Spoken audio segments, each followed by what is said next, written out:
Tayo'y pinipigil, ito ang dahilan.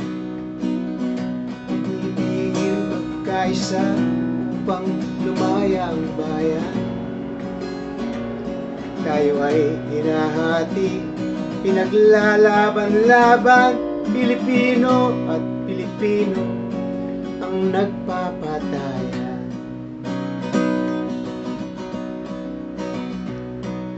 Kay tagal nating uhaw sa paglaya, malaw na tayong api, panahon pa ng Kastila.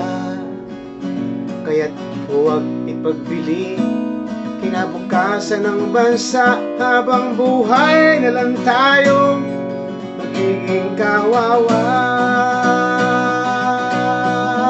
Katotohanan lamang ang sa ating magpapalaya. Huwag niyong tatakpan at didilim sa ating bansa. Katotohanan lamang ang sa ating tatanglaw, upang matanaw ang tunay na landas patungo sa ating paglaya.